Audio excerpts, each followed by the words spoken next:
ॐ श्री राघवेन्द्राय नमः। परमगुरुभ्यो नमः। श्रीमदानन्दतीर्थ भगवत्पादाचार्यगुरुभ्यो नमः। श्री वेदव्यासाय नमः। लक्ष्मी हयग्रीवाय नमः। लक्ष्मी वेंकटेशाय नमः। ओं कल्याणाद्भगत्राय कामितार्थप्रदायिने श्रीमद्वेंकटनाथाय श्रीनिवासाय ते नमः।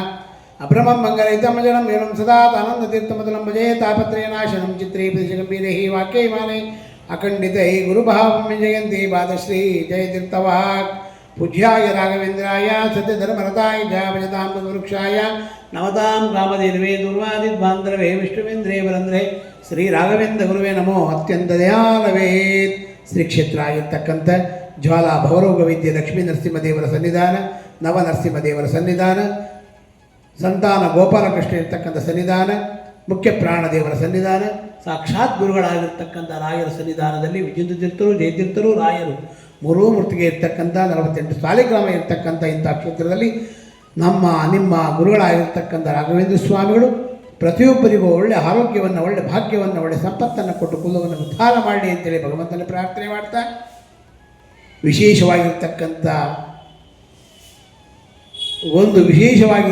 ರಾಯರ ಸನ್ನಿಧಾನದಲ್ಲಿ ವಿಶೇಷ ಪವಾಡ ಇದೇ ಗುಲ್ಬರ್ಗದಲ್ಲಿರ್ತಕ್ಕಂಥ ದೊಡ್ಡಬಳ್ಳಾಪುರ ಕ್ಷೇತ್ರದಲ್ಲಿ ದೇವನಹಳ್ಳಿಯಲ್ಲಿ ಗ್ರಾಮದಲ್ಲಿರ್ತಕ್ಕಂಥ ಒಬ್ಬ ಪೊಲೀಸ್ ಇನ್ಸ್ಪೆಕ್ಟರ್ ಆಗಿದ್ದರು. ಅವರಿಗೆ ವಿಶೇಷವಾಗಿ ರಾಯರ ಮೇಲೆ ಅತೀ ನಂಬಿಕೆ ಇತ್ತು. ಆ ನಂಬಿಕೆ ಇತ್ತು, ಆದರೆ ಗುರುಗಳು ವಿಶೇಷವಾಗಿ ಅನುಗ್ರಹವನ್ನು ಮಾಡಲೇ ಇಲ್ಲ ಅಂತಿದ್ದು. ಅವರಿಗೇನಾಗಿದೆ ಅಂತ ಹೇಳಿದ್ರೆ, ಅವರ ಒಳ್ಳೆ ಹೆಣ್ಣು ಮಗು ಆ ಇನ್ಸ್ಪೆಕ್ಟರ್ ಇರ್ತಕ್ಕಂಥವಳು, ಅವರು ವಿಶೇಷವಾಗಿ ಗುಲ್ಬರ್ಗಕ್ಕೆ ಟ್ರಾನ್ಸ್ಫರ್ ಆಗಬೇಕಾಗಿತ್ತು. ಎಷ್ಟು ದಿನಗಳಾದರೂ ಟ್ರಾನ್ಸ್ಫರ್ ಆಗಲೇ ಇರಲಿಲ್ಲ ಅವರಿಗೆ. ನಮ್ಮ ಗುರುಗಳ ಹತ್ರ ವಿಶೇಷವಾಗಿ ಬಂದು ರಾಯರನ್ನು ಯೂಟ್ಯೂಬ್ ಚಾನಲ್ ನೋಡಿ ವಿಶೇಷವಾಗಿ ಬಂದು ರಾಯರಲ್ಲಿ ಸ್ಮರಣೆಯನ್ನು ಮಾಡಿ, ಗುರುಗಳಲ್ಲಿ ಸ್ಮರಣೆಯನ್ನು ಮಾಡಿ, ರಾಯರ ಹತ್ರ ಬಂದು ನಿಂತು ಗುರುಗಳಲ್ಲಿ ಪ್ರಾರ್ಥನೆಯನ್ನು ಮಾಡಿಕೊಂಡ್ರು. ಪ್ರಾರ್ಥನೆಯನ್ನು ಮಾಡಿದಾಗ ಗುರುಗಳು ಎಲ್ಲವೂ ಹೂವನ್ನು ವರವನ್ನು ಕೊಟ್ಟರು. ಆಗ ಆ ತಾಯಿ ನಮ್ಮ ಹತ್ರ ಬಂದು ಕೇಳು, ನಾನು ಇನ್ಸ್ಪೆಕ್ಟರ್ ಆಗಿದ್ದೀನಿ ಗುರುಗಳೇ, ನನಗೆ ಗುಲ್ಬರ್ಗಕ್ಕೆ ಟ್ರಾನ್ಸ್ಫರ್ ಆಗಬೇಕು, ಏನೇನು ಮಾಡಿದ್ರು ಏನೂ ಆಗ್ತಾಯಿಲ್ಲ, ರಾಯರ ಅನುಗ್ರಹ ನಮಗಾಗಬೇಕು ಅಂದಾಗ ರಾಯರ ಮುಂದೆ ನಿಂತು ರಾಯರಲ್ಲಿ ಕೇಳಿಕೊಂಡಾಗ ರಾಯರು ವಿಶೇಷವಾಗಿ ಅವರ ಸ್ವಪ್ನದಲ್ಲಿ ಬಂದು, ಮಾರನೇ ದಿವಸ ಸ್ವಪ್ನದಲ್ಲಿ ಬಂದು, ನೀನು ಪಾದ ಪೂಜೆಯನ್ನು ಮಾಡಿಸು, ನಿನಗೆ ವಿಶೇಷ ಅನುಗ್ರಹ ಆಗುತ್ತೆ ಅಂತಂದ್ಬಿಟ್ಟು ಗುರುಗಳು. ಆಗ ಗುರುವಾರ ಬಂದು ಗಂಡ ಹೆಂಡತಿ ಮಕ್ಕಳು ಎಲ್ಲರೂ ಬಂದು ರಾಯರಿಗೆ ವಿಶೇಷವಾಗಿ ಪಾದ ಪೂಜೆಯನ್ನು ಮಾಡಿಸ್ಬೇಕು ಅಂತಂದು, ಆಯಿತು ಗುರುಗಳಮ್ಮ ಮಾಡಿಸೋಣ ಅಂಥೇಳಿ ಆ ದಿನ ಬಂದು ಪಾದ ಪೂಜೆಯನ್ನು ಮಾಡಿಸಿದ್ರು. ಪಾದ ಪೂಜೆ ಎಂದರೆ ವಿಶೇಷವಾಗಿ ಗುರುಗಳಿಗೆ ಪಾದ ಪೂಜೆಯನ್ನು ಮಾಡಿದಾಗ ಗುರುಗಳು ಸಂಪೂರ್ಣವಾಗಿ ಅನುಗ್ರಹವನ್ನು ಮಾಡಿಬಿಟ್ರು. ಹೇಗೆ ಅನುಗ್ರಹ ಮಾಡಿದ್ರು? ಶ್ರೀಪೂರ್ಣ ಬೋಧ ಗುರುತೀರ್ಥಪಯೋಕ್ತಿಪಾರ ಕಾಮಾರಿ ಮಾಕ್ಷಿ ವಿಷಮಾಕ್ಷಿ ಸುರಸ್ಪದಂತಿ ಪೂರ್ವತ್ತರಾಮಿತರಂಗಚರಸ್ತು ಹಂಸ ದೇವಾಲಿ ದೇವಿತ ಪರಾಂಗ್ರಿಪಯೋಜಲಗ್ನ ಜೀವೇಶ ವೇದ ಗುಣಪೂರ್ತಿ ಜಗತ್ತು ತತ್ವ ನಿಜೋಚ್ಛವಾಪಮುಖ ನಕ್ರಗಣೈ ಸಮೇತ ದುರ್ವಾಜಯಾಪತಿ ಕಿಲೈ ಗುರು ರಾಘವೇಂದ್ರ ವಾಗ್ದೇವತಾ ಸರಿಧರಂ ವಿಮಲೀಕರೋತು ಶ್ರೀರಾಘವೇಂದ್ರೋ ಹರಿಪಾದ ಕಂಜಃ ನಿಷೇವಣ ಲಬ್ಧ ಸಮಸ್ತ ಸಂಪತ್ ದೇವಸ್ವಭಾವೋ ದಿವಿಜಗ್ರಮೋಯಂ ಇಷ್ಟಪ್ರದೋ ಮೇ ಸತತಂ ಸಭೂಯಾತ್ ಭವ್ಯಸ್ವರೂಪೋ ಭವದುಃಖತೂಲಃ ಸಂಗ್ರಗ್ರಿಶರ್ಯ ಸುಖಧೈರ್ಯಶಾಲಿ ಸಮಸ್ತ ದುಷ್ಟಗ್ರಹ ನಿಗ್ರಹೇಶು ನಿರಸ್ತಯೋ ಪಲ್ಲವ ಸಿಂಧು ಸೇತು ನಿರಸ್ತದೋಷೋ ನಿರವರ್ಜ್ಯವೇಷಃ ಪ್ರತ್ಯಕ್ಷಿಮೂಕಸ್ಪನಿದಾನ ಭಾಷಃ. ಈ ಸ್ತೋತ್ರವನ್ನು 108 ಬಾರಿ ಹೇಳಿ ರಾಘವೇಂದ್ರ ಸ್ವಾಮಿಗಳಿಗೆ ವಿಶೇಷವಾಗಿ ಪ್ರತಿ ಗುರುವಾರ 11 ಬಾರಿ, ನಾವು ಇಲ್ಲಿ ಪ್ರತಿ ಗುರುವಾರ 11 ಬಾರಿ ಮಾಡ್ತೀವಿ. ಅದೇ ರೀತಿಯಾಗಿ ಆ ತಾಯಿಗೆ ರಾಯರ ಸ್ತೋತ್ರವನ್ನು ಹೇಳಿ ರಾಯರ ಪಾದಕ್ಕೆ ವಿಶೇಷವಾಗಿ ಪೂಜೆಯನ್ನು ಮಾಡಿದಾಗ ಅದೇ ಒಂದು ವಾರದಲ್ಲಿ ಅವರಿಗೆ ಆರ್ಡರ್ ಬಂತಂತೆ. ಏನಂತ ಆರ್ಡ್ರ್ ಬಂತು, ಇಲ್ಲಿಂದ ನಿನ್ನ ಬೇರೆ ಕಡೆ ಟ್ರಾನ್ಸ್ಫರ್ ಆಗಿದೆ ಅಂಥೇಳಿ ಬಂದಿದೆ. ಆಗ ಎಲ್ಲಿ ಏನು ಅಂತ ಗಾಬರಿ ಆ ತಾಯಿಗೆ. ಎಲ್ಲಿ ಕೇಳಿದ್ದೋ ಆ ಗುರುಗಳು ವಿಶೇಷವಾಗಿ ಅಲ್ಲೇ ಹಾಕಿದ್ರಂತೆ. ಅಲ್ಲೇ ಹಾಕಿದಾಗ ಅವರು ಬಂದು ವಿಶೇಷವಾಗಿ ರಾಯರ ಸ್ಮರಣೆಯನ್ನು ಮಾಡಿ, ಗುರುಗಳ ಸ್ಮರಣೆಯನ್ನು ಮಾಡಿ, ಗುರುಗಳು ಹೆಂಗೆ ಅನುಗ್ರಹವನ್ನು ಮಾಡ್ತಾರೆ ನೋಡ್ರಿ.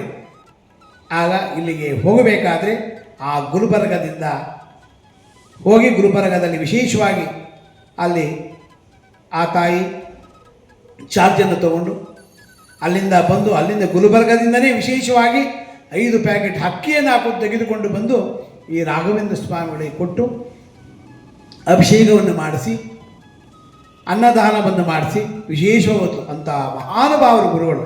ಯಾಕೆ ಮಾತು ಹೇಳ್ತಾ ಇದ್ದೀನಿ ಅಂತ ಹೇಳಿದ್ರೆ, ಗುರುಗಳನ್ನು ನಂಬಿದಾಗ ಯಾವತ್ತೂ ಕೆಡುವುದಿಲ್ಲ. ನಂಬಿ ಕೆಟ್ಟವರಿಲ್ಲವೋ ನಂಬದೆ ಕೆಟ್ಟದೇ ಕೆಡಲಿ ಅಂಥ ಗುರುಗಳು ಅಂಥವರಿಗೆಲ್ಲರಿಗೂ ಅನುಗ್ರಹವನ್ನು ಮಾಡ್ತಾ ಇದ್ದಾರೆ. ಇದೇ ರೀತಿಯಾಗಿ ಒಂದು ಮಗುವಿಗೆ ವಿಶೇಷವಾಗಿ ಜನನ ಆಗಿದೆ. ಆ ಜನನ ಆದಾಗ ಆ ಮಗುವಿಗೆ ವಿಶೇಷವಾಗಿ ಆ ಮಗುವಿಗೆ ಮಾತೂನೇ ಬರ್ತಾ ಇಲ್ಲ. ಅಂದರೆ ಕಿರುಚ್ತಾನೆ ಮಗು ಹುಟ್ಟಿದಾಗ, ಏನು ಕಿರುಚಿಲ್ಲ, ಬರ್ಜಿಲ್ಲ, ಏನೂ ಮಾಡೋಕ್ಕಾಗ್ತಾ ಇರಲಿಲ್ಲ. ಐಸಿಲ್ ತೊಗೊಂಡು ಹಾಕಿದ್ದಾರೆ. ಗುರುಗಳೇ ಡಾಕ್ಟ್ರ್ ಹೇಳ್ತಾ ಇದ್ದಾರೆ, ಅವಳಿಗೆ ಮಗುಗೆ ಏನು ಗೊತ್ತಾಗ್ತಾನೇ ಇಲ್ಲ, ಇದನ್ನೇನು ಮಾಡಬೇಕು ಅಂತ ಕೇಳ್ತಾ ಇದ್ದಾರೆ. ಒಂದು ಐಸಿಲ್ ಹಾಕಿದ್ದಾರೆ, 2 ದಿನಗಳಾಗಿದೆ, 3 ದಿನಗಳಾಗಿದೆ, ಐಸಿಲೇ ಇದೆ ಮಗು. ಆಗ ನಮ್ಮ ಗುರುಗಳಿಗೆ ಬಂದು ವಿಶೇಷವಾಗಿ ಪ್ರಾರ್ಥನೆಯನ್ನು ಮಾಡಿಕೊಂಡಿದ್ದಾಳೆ. ಆ ಗುರುಗಳ ಹತ್ತಿರ ಬಂದು ಪ್ರಾರ್ಥನೆಯನ್ನು ಮಾಡಿ, ಗುರುಗಳ ಒಂದು ಸೇವೆಯನ್ನು ಮಾಡಿ, ಗುರುಗಳಿಗೆ ಸಾಷ್ಟಾಂಗ ನಮಸ್ಕಾರವನ್ನು ಮಾಡಿ, ಗುರುಗಳಿಗೆ ವಿಶೇಷವಾಗಿ ಪ್ರಾರ್ಥನೆಯನ್ನು ಮಾಡಿ, ಗುರುಗಳೇ ನನ್ನ ಮಗು ವಿಶೇಷವಾಗಿ ಐಸಿಯಿಂದ ಬಂದರೆ ಸಾಕು, ನಾನು ನಿಮಗೆ ಏನು ಕೇಳಿದರೆ ಅದು ಸೇವೆಯನ್ನು ಮಾಡ್ತೀನಿ ಅಂದರು. ಅದು ಗುರುಗಳು ವಿಶೇಷವಾಗಿ ಐಸಿಲಿದ್ದಾರೆ ಅಂತ ಹೇಳಿದ್ರೆ ಎಷ್ಟೋ ಖರ್ಚು ಬಂದಿರುತ್ತೆ. ತಾಯಿ ನೀನೇನೂ ಮಾಡಬೇಡಮ್ಮ, ಒಂದು ದಿನ ಬೆಣ್ಣೆ ಅಲಂಕಾರವನ್ನು ಮಾಡಿಸಬೇಕು ರಾಯರಿಗೆ, ನಿನ್ನ ಮಗು ವಿಶೇಷವಾಗಿ ಅನುಗ್ರಹವನ್ನು ಆಗುತ್ತೆ ಅಂತೇಳಿ ನಾನು ಹೇಳ್ತಾ ಇಲ್ಲ, ನನ್ನಲ್ಲಿ ನಿಂತು ರಾಯರು ಹೇಳಿ ಕಳಿಸಿದ್ರು ಆ ಮಗುವಿಗೆ, ಆ ತಾಯಿಗೆ. ಆ ತಾಯಿಯ ತಂದೆಯವರು ಬಂದಿದ್ದರು, ಆ ತಂದೆಗೆ ಹೇಳಿ ಕಳಿಸಿದ್ರು. ಆ ಹೇಳಿ ಕಳಿಸಿ ಮಂತ್ರಾಕ್ಷರಿ ತೆಗೆದುಕೊಂಡು ಹೋಗಿ ಆ ಮಗುವಿಗೆ ಕೊಟ್ಟಾಗ ಮಗುವಿಗೆ ತಲೆ ಮೇಲೆ ಆಗುತ್ತಿರಲಿಲ್ಲ. ಒಂದು ವಿಶೇಷವಾಗಿ ಒಂದು ಪೇಪರಲ್ಲಿ ಕಟ್ಕೊಂಡೋಗಿ ಕವರಲ್ಲಿ ತಲೆ ಕೆಳಗಿಟ್ಟಾಗ ರಾಯರೇ ಅನುಗ್ರಹವನ್ನು ಮಾಡಿ ಅವರಲ್ಲಿರ್ತಕ್ಕಂಥ ಏನು ಕಾಯಿಲೆಗಳಿತ್ತು ಎಲ್ಲವೂ ವಿಶೇಷವಾಗಿ ಹೋಗಿದೆಯಂತೆ. ಮಾರನೇ ದಿವಸ ಡಾಕ್ಟ್ರು ಬಂದು ಈ ಮಗುವನ್ನು ಐಸಿಯಿಂದ ತೆಗೆದು ಆ ಮಗು ತನ್ನ ತಾಯಿಗೆ ಕೊಡಿ ಅಂತ ಹೇಳಿದ್ರಂತೆ. ಆಗ ಕೊಟ್ಟಾಗ ಮಗು ಅಮ್ಮ ಕಿರುಚಿತ್ತಂತ ಅಂತ ಅಳುತ್ತಂತೆ ಆ ಮಗು. ಆ ತಾಯಿ ಹತ್ರ ಬಂದಾಗ ಆವಾಗ ವಿಶೇಷವಾಗಿ ಅವ್ರಿಗೆ ಆನಂದ ಆಯಿತು. ಗುರುಗಳು ವಿಶೇಷ ಅನುಗ್ರಹ ಮಾಡಿದ್ದಾರೆ, ನಮಗೆ ರಾಯರ ಅನುಗ್ರಹ ಆಯಿತು ಅಂತ ಹೇಳಿದಾಗ ಆ ಮಂತ್ರಾಕ್ಷತೆಯ ಫಲ ಆ ತಾಯಿಗೆ ವಿಶೇಷವಾಗಿ ಅನುಗ್ರಹವನ್ನು ಮಾಡಿದ್ರು, ಆ ಮಗುವಿಗೆ ವಿಶೇಷವಾಗಿ ಅನುಗ್ರಹ ಆಯಿತು ಅಂತೇಳಿ ಭಗವಂತ ಅವರಲ್ಲಿ ವಿಶೇಷವಾಗಿ ಅವರೆಲ್ಲನೂ ವಿಶೇಷವಾಗಿ ಬಂದು ರಾಯರ ಒಂದು ಸೇವೆಯನ್ನು ಮಾಡಿ, ಗುರುಗಳ ಸೇವೆಯನ್ನು ಮಾಡಿ 2 ತಿಂಗಳಾಗಿದೆ. ಇವಾಗ 2 ತಿಂಗಳಾಯಿತು. ಈಗ ಹೋದ ಗುರುವಾರ ಬಂದು ರಾಯರಿಗೆ ವಿಶೇಷವಾಗಿ ನಮಸ್ಕಾರವನ್ನು ಮಾಡಿಕೊಂಡು ಹೋಗಿ ರಾಯರ ಸೇವೆಗೆ ನಮಸ್ಕಾರವನ್ನು ಮಾಡಿ ಗುರುವಾರ ಬಂದು ಪಂಚಾಮೃತ ಅಭಿಷೇಕವನ್ನು ಮಾಡಿಸಿ ನಮ್ಮ ರಾಯರ ಹತ್ರ ಬಂದು, ಗುರುಗಳೇ ನೀವೆಲ್ಲವೂ ಅನುಗ್ರಹವನ್ನು ಮಾಡಿದ್ದೀರಾ, ಈ ಮಗು ನಮ್ಮದಲ್ಲ ನಿಮ್ಮದಿದು, ನೀವೇ ವಿಶೇಷವಾಗಿ ಅನುಗ್ರಹವನ್ನು ಮಾಡಿ ಆ ಮಗುವನ್ನು ಉದ್ಧಾರ ಮಾಡಬೇಕು ಅಂತ ಕೇಳಿಕೊಂಡು ಹೋಗಿದ್ದಾರೆ. ಇಂಥ ಗುರುಗಳು ವಿಶೇಷವಾಗಿ ಆ ಮಗುವಿಗೆ ಯಾವ ರೋಗಗಳಿತ್ತೋ ಗೊತ್ತಿಲ್ಲ, ಆ ರೋಗಗಳೆಲ್ಲವೂ ಪರಿಹಾರ ಮಾಡಿದ್ದಾರೆ. ರೋಗ ಹರನೇ ಕೃಪಾ ಸಾಗರ ಶ್ರೀ ಗುರು ರಾಘವೇಂದ್ರನೇ ಪರಿಪಾಲಿಸು ಅಂತ ಹೇಳಿದಾಗೆ ಇಂಥ ಗುರುಗಳ ಸೇವೆಯನ್ನು ಮಾಡಿದ್ದಾರೆ ಅವರೆಲ್ಲ. ಯಾಕೆಂದರೆ ಎಂತೆಂಥವ್ರು ಹೇಗಿರ್ತಾರೋ ಗೊತ್ತಿಲ್ಲ, ಅವರ ಕಷ್ಟಗಳನ್ನು ಪರಿಹಾರ ಮಾಡ್ತಕ್ಕಂಥವರೇ ನಿಮ್ಮ ಗುರುಗಳಾಗಿರ್ತಕ್ಕಂಥ ರಾಘವೇಂದ್ರ ಸ್ವಾಮಿಗಳು.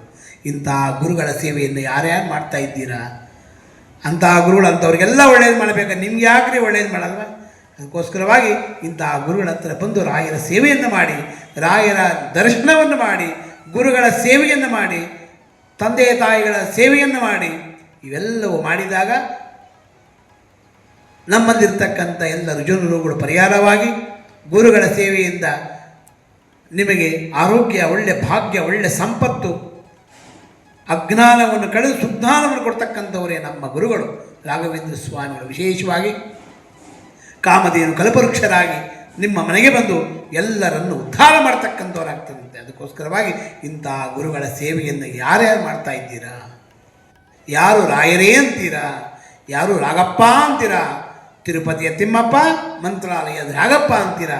ಅವರೆಲ್ಲರ ಮನೆಗೂ ಬಂದು ರಾಗಪ್ಪ ವಿಶೇಷವಾಗಿ ರಾಘವೇಂದ್ರ ಸ್ವಾಮಿಗಳ ಅನುಗ್ರಹವನ್ನು ಮಾಡಲಿ ಅಂತೇಳಿ ಭಗವಂತನಲ್ಲಿ ಪ್ರಾರ್ಥನೆ ಮಾಡ್ತಾ, ನಿಮ್ಮ ನಿಮ್ಮ ಕಷ್ಟಗಳು ಇರುತ್ತೇ ಇರುತ್ತೆ, ಆ ಕಷ್ಟಗಳನ್ನೆಲ್ಲ ಪರಿಹಾರ ಮಾಡ್ತಕ್ಕಂಥವರೇ ನಮ್ಮ ಗುರುಗಳಾಗಿರ್ತಕ್ಕಂಥ ರಾಘವೇಂದ್ರ ಸ್ವಾಮಿಗಳು. ವಿಶೇಷವಾಗಿ ಎಲ್ಲರಿಗೂ ಅನುಗ್ರಹವನ್ನು ಮಾಡಲಿ ಅಂತೇಳಿ ಭಗವಂತನ ಪ್ರಾರ್ಥನೆ ಮಾಡ್ತಾ, ಪೂಜ್ಯಾಯ ರಾಘವೇಂದ್ರಾಯ ಸತ್ಯ ಧರ್ಮರತಾಗಿ ಚ ಭಜತಾಂ ಕಲ್ಪವೃಕ್ಷಾಯ ನಮತಾಂ ಕಾಮಧೇನವೇ ದೂರ್ವಾದಿ ದ್ವಾಂತರವೇ ವೈಷ್ಣವೇಂದ್ರೇ ವರಂದ್ರೇ ಶ್ರೀ ರಾಘವೇಂದ್ರ ಗುರುವೇ ನಮೋ ಅತ್ಯಂತ ದಯಾಳವೇ.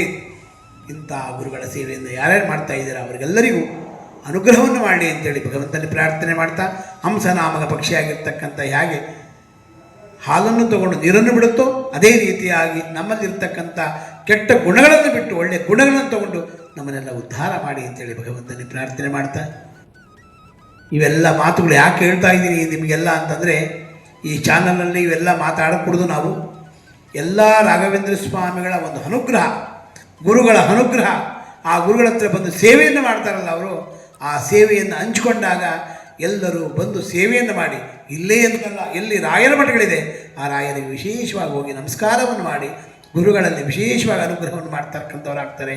ಅವರಿಂದ ಅಗಮ್ಯ ಮಹಿಮರು ಅವರು. ಅಗಮ್ಯ ಮಹಿಮಾಲೋಕೆ ರಾಘವೇಂದ್ರರು ಮಹಾಶಯ ಅಂತ ಗುರುಗಳ ಸೇವೆಯನ್ನು ಮಾಡ್ತಾ ಇದ್ದೀರಲ್ಲ, ಎಲ್ಲರಿಗೂ ರಾಯರ ಅನುಗ್ರಹವನ್ನು ಮಾಡಲಿ ಅಂತೇಳಿ ಭಗವಂತನೇ ಪ್ರಾರ್ಥನೆ ಮಾಡಿ, ಸರ್ವಂ ಶ್ರೀಕೃಷ್ಣಾರ್ಪಣಮಸ್ತು. ಮಧ್ವಾಂತರ್ಗತ ಭಾರತೀಶಾರ್ಪಣಮಸ್ತು. ಪುಟ್ಟರಾಯರೇ, ಏನ್ ಮಾಡ್ತಿದ್ದೀರಾ? ಪ್ರತಿದಿನ ನಮ್ಮ ಅಪ್ಪ ಅಮ್ಮ ನಿಮ್ಮ ಚಾನೆಲ್ನ ಎಲ್ಲಾ ವಿಡಿಯೋಗಳನ್ನ ನೋಡುತ್ತಾರೆ, ಆದ್ರೆ ಸಬ್ಸ್ಕ್ರೈಬ್ ಶೇರ್ ಮಾಡೋದು ಮರೆತಿದ್ದಾರೆ. ಅದಕ್ಕೆ ನಾನು ಸಬ್ಸ್ಕ್ರೈಬ್ ಶೇರ್ ಮಾಡ್ತಿದ್ದೆ, ಕಮೆಂಟ್ ಕೂಡ ಮಾಡ್ತಿದ್ದೆ. ಹಾಗಾದ್ರೆ ನೀವು ಕೂಡ ಸಬ್ಸ್ಕ್ರೈಬ್ ಶೇರ್ ಕಮೆಂಟ್ ಮಾಡಿ ಪ್ಲೀಸ್. ॐ श्री राघवे